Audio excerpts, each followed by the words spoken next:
Ce samedi 24 juin, Frédéric François a rendu un vibrant hommage à son ami et compatriote Claude Barzotti, quelques heures après l'annonce de son décès.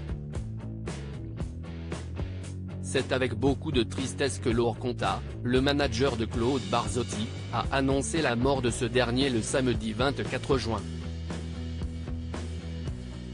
L'artiste italo-belge s'est éteint des suites d'un cancer du pancréas à 69 ans, dans son lit, entouré de ses deux filles, Vanessa et Sarah, dans sa propriété de Saint-Court-Étienne en Belgique. Barzotti préférait qu'on le qualifie de chanteur d'émotion plutôt que romantique.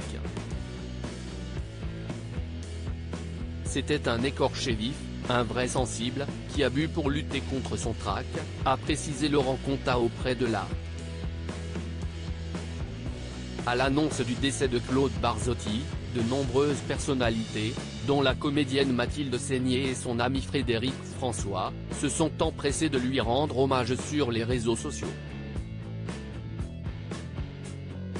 Frédéric François partage sa tristesse. Frédéric François, auteur du tube Je voudrais dormir près de toi, a rendu un vibrant hommage à son ami disparu.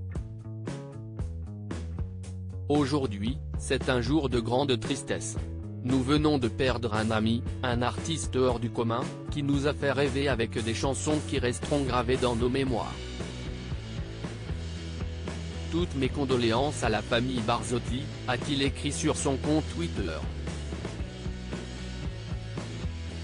Dans ces moments difficiles, je pense très fort à vous. Mon cher Claude, repose en paix. Je ne t'oublierai jamais. Emmanuel Macron a rendu hommage au chanteur. Frédéric François n'est pas la seule personnalité à avoir rendu hommage au chanteur belge.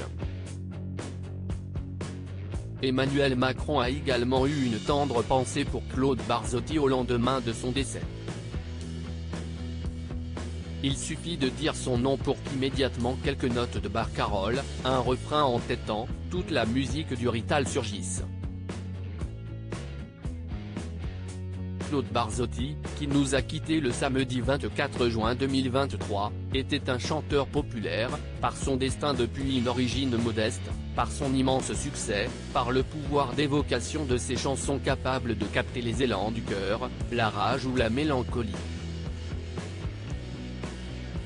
Avec cette disparition, nous perdons une figure de notre répertoire francophone, peut-on lire dans un communiqué de l'Élysée.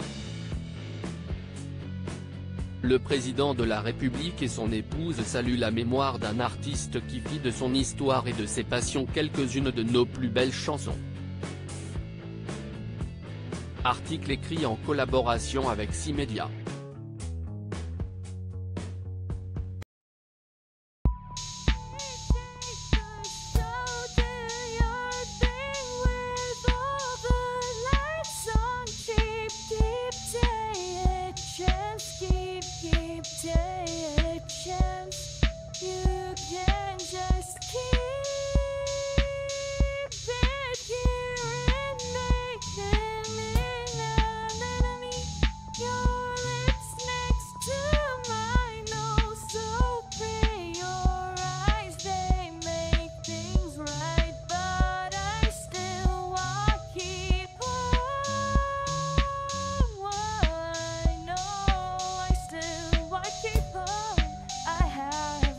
Keep it apart.